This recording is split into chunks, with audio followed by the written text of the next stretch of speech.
MONTOLLA. Nice to see you guys. I am here with Trish, and I am a singer, songwriter, dancer, music creator, sound healer, and I like to create, as you can probably figure out. I've been doing this for quite some time here in the city of Montreal, starting in the tender age of, you could say, 5, through dance and singing in choirs through elementary, um, secondary, singing gospel, and also at this point singing R&B, soul, funk, and yeah, um, I've been doing a lot. I've been doing a lot. So, um, but yes, singing and through dance, continued my path through dance as well, and taught for quite some time here in Montreal through in the dance community, street dance here in Montreal, through with whacking and hip hop. And yes, I like to merge these worlds together. I like to bring community, movement, sound, and because for me, I don't see there's any separation. I just see creation and everything. So this is how I've been living my life. And yeah, we're continuing on this path. Today, we shine the spotlight on the multifaceted talent of Samaya Montola. A force to be reckoned with, Sam is more than just a singer, songwriter, producer, and dancer. She is a life and sound healer. With her roots deeply embedded in Montreal, Sam has left an incredible mark on the artistic landscape, captivating audiences with her relentless creativity and steadfast dedication. Join me in this episode 7 as we delve into the soul stirring journey of this visionary artist and witness firsthand the passion, tenacity, and ingenuity that defines her craft. Prepare to be inspired, uplifted, and moved by the magnetic energy of Sam I Am Montola.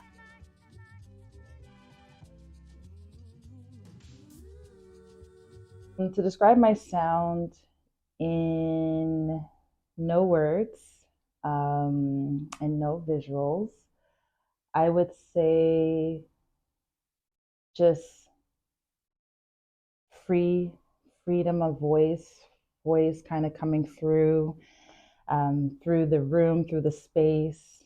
Maybe there's an echo, maybe there's some harmonies, so there may be more than one voice, but maybe it sounds like one person. And it's very fluid and very soft, and sometimes very powerful and intense. And it's a type of sound that reaches into the center of our beings and makes you want to join in and just be part of the symphony. And maybe throughout this, we could have a bit of rhythm, maybe some, I don't know, some sounding of like the top hat, some um, kick drum a little cymbals.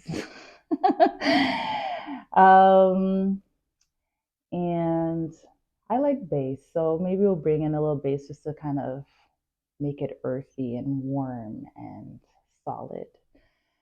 And that would be my sound, and it would just intertwine. There's no set rules. There doesn't have to be a middle, a beginning, middle, or end. Just kind of coexisting.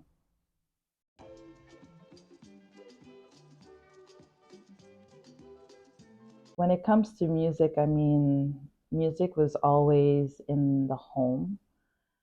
Um, and it was all different kinds of music. Um, I mean, the earliest I could think of is, you know, my father who would play, he at that time had a steel pan at the house, and he used to play all kinds of records. And I feel like in general, um, Black culture and just Black music was just present. It wasn't something that was, to say, far fetched or um, outside of myself. Um, and as I grew up, or yeah, through my time in childhood and teenage years, I mean, music was always something I loved. I fell in love with hip hop probably at the age of 9, 10 years old. That was a good year, 93, 93, 94. And already there, R&B was something that was very much in my ears. My mom played a lot of R&B in the house. I mean, there was Janet, there was Mariah Carey, there was um, SWV, there was Brownstone, there was, um, I mean, there was many, and even through singing gospel, that is also when I got to appreciate more and more the the power of music, I would say, and I guess really also embracing um, that music where it's very much connected to um, the beginnings of North America and its story of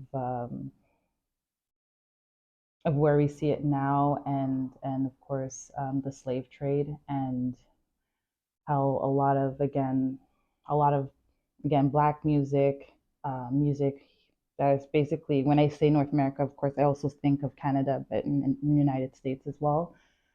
How much of the music that we listen to is so much the branches off of gospel music, and music that was just basically kind of homegrown here um, with I don't want to say like slaves. I hate saying this word, but like the idea of like that story, and um, and how much there's beauty, and how much we're reaping off of that now. And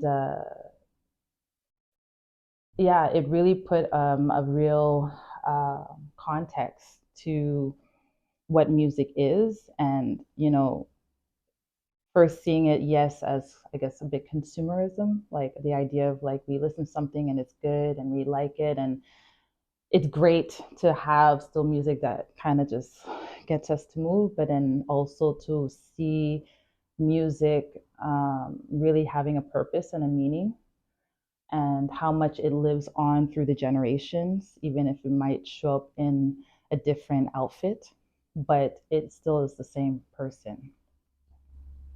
And that for me, I think through my rearing of being around also great musicians and artists in general who had this mindset um, of how powerful music is, it also brought me to appreciate music in that way from a young age. And it also kind of gave me this sort of like, you know, um, always putting that question um, of what is my purpose when I'm making music? What is my purpose in what I'm writing? What is the purpose of me even performing? Because again, it all stems from the idea of like what we do has power. So that's how I can see these.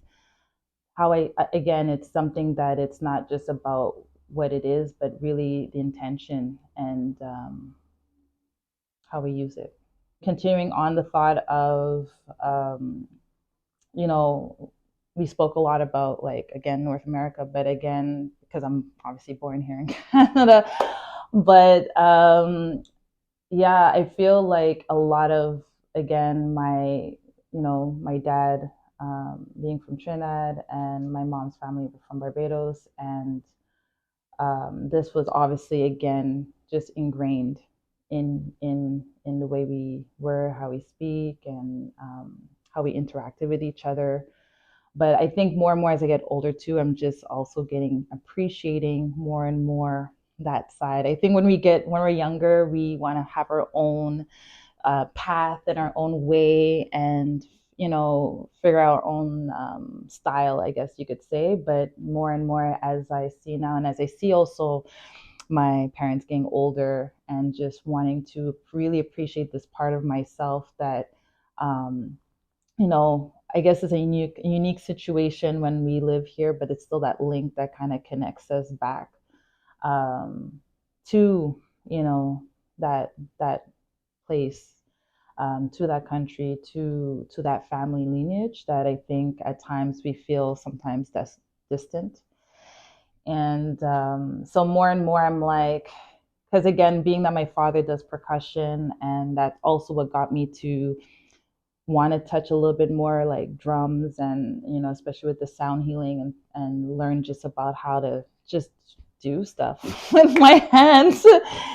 um, it got me to really want to appreciate that a lot more. And again, like these are all I find, um not to say they're exact same story, but we come from the same place, and now it's just that we kind of developed in different areas, of the world. But it's like really appreciating, and I also feel like there's just this very rooted connection, that sometimes could be kind of I would say, yeah, a little missing here if we don't look for it.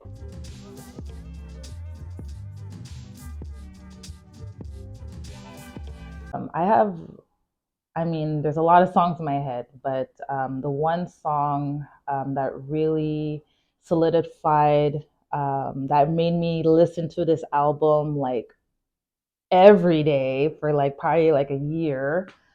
And it's because my cousin, I guess, gave me the tape, and I fell in love. And it was Real Love by Mary J. Blige, and her album, like What's the 411. And just Real Love, the attitude, the video, like how the women were in it, like dancing in the baseball shirts, and like had so much flair, so much attitude, but like still vulnerable and still sweet and feminine, was really captivating. And I just was so like, I loved everything about it.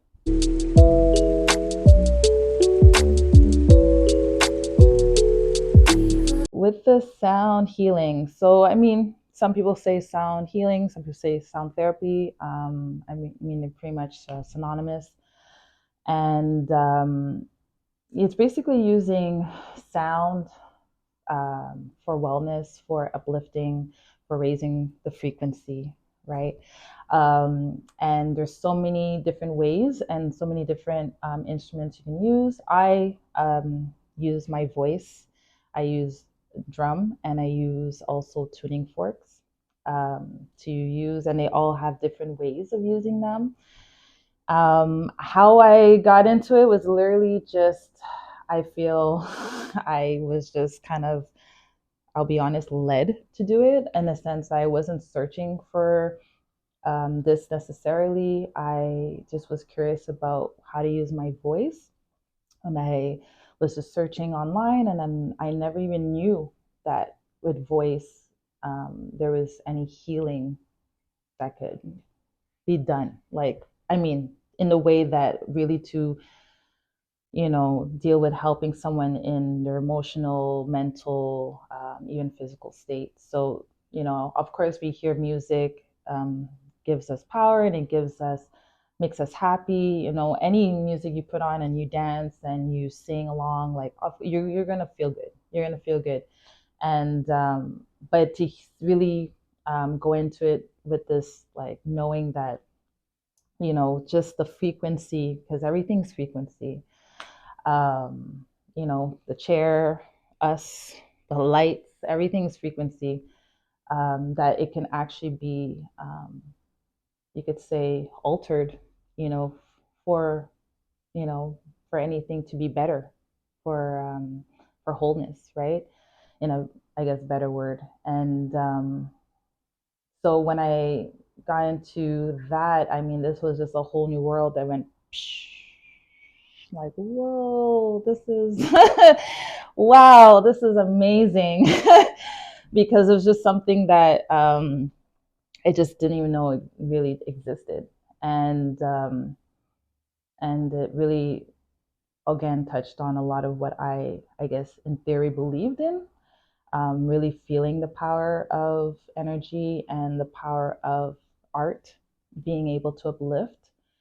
And as I got deeper in it, I just, out of curiosity, went through it. And then through the curiosity, was like, huh, maybe I can do, be a sound healer and actually do it to other people. And that was, again, something to talk to myself about, like, do I want to do this? This is going to be intense, and it's going to take about at least a year or two to do. And is that something you want to commit and dedicate yourself and learning? And I had good friends that were like, no, you're good at this, you can do it. And so it kind of just brought me to this space to just really dive in and explore. And yeah, I used voice because I sing. I thought it was a very easy connection to do. And I just thought, like, hey, this is something I already do, I've been doing for years. And it would be great to really understand the power of the voice, which is amazing because everyone has a unique tone, has a unique voice, that is specific for their body. And you could take it wherever you go. And I thought that was just very empowering to have, knowing that you can use instruments, but just knowing that you yourself can be just enough to basically uplift yourself. And I think that is super empowering. And when I decided to use drum, and again, I'm not going to sit here and say, like, I'm a huge drummer and I know how to do all these things. I'm exploring and I'm dabbling, and I'm, step at a time. But it was, again, it kind of, my father kind of influenced me because he does a lot of, again, he beats the iron and he's playing, he does things so fast and he knows what he's doing. And I was like, you know what, maybe there's a connection that I can really, um, you know, expand on, like really just saying, like, this is something I could explore, and even talk to my dad too about. And because I can create this connection, he loves music and I love music, so it's like an easy way to just kind of also learn more from him. And uh and then I had to choose another instrument when I was doing the program, so I was like, okay, tuning forks, this seems interesting. And honestly, um it's been also a really cool way of just seeing how frequency can really affect the body and, the energy around us, and like actually around the body. So it's been a really cool learning experience. And yeah, this is how I mean, evolved it and evolved through time. I would say this is something that, I took one step at a time, had to also feel out how I was feeling. Um, And sound healing is a beautiful modality. It is supposed to be very gentle. Most people can use it, of course. And it's really using sound to uplift. So you don't also have to be a musician, like, meaning you have to be complicated in your playing or anything like that. It's really to understand what sound can do and the intention behind that.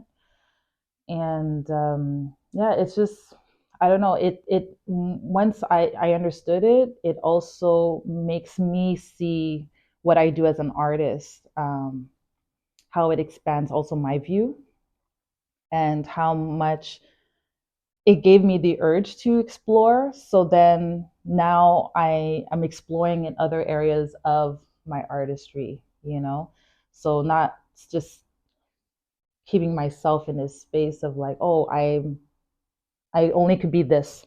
I can only do this because it's like, no, we're here to create. We're artists. We can try things.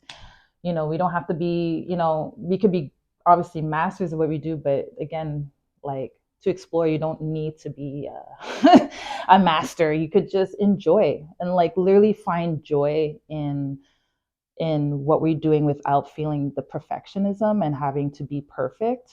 I think allow ourselves to make messes and to let go of that judgment as well.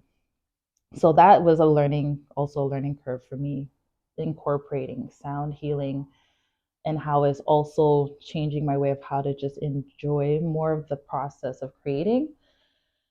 But personally feel it as a godsend in my life.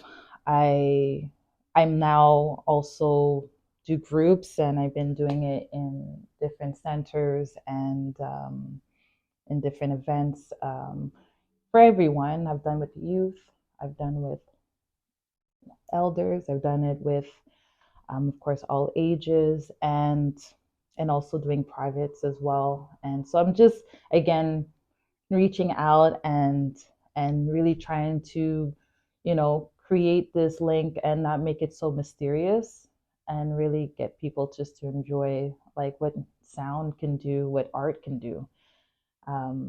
Yeah, find joy. Like let's try to enjoy what in life. I think that's like the main thing I would like to say is like we need to enjoy life.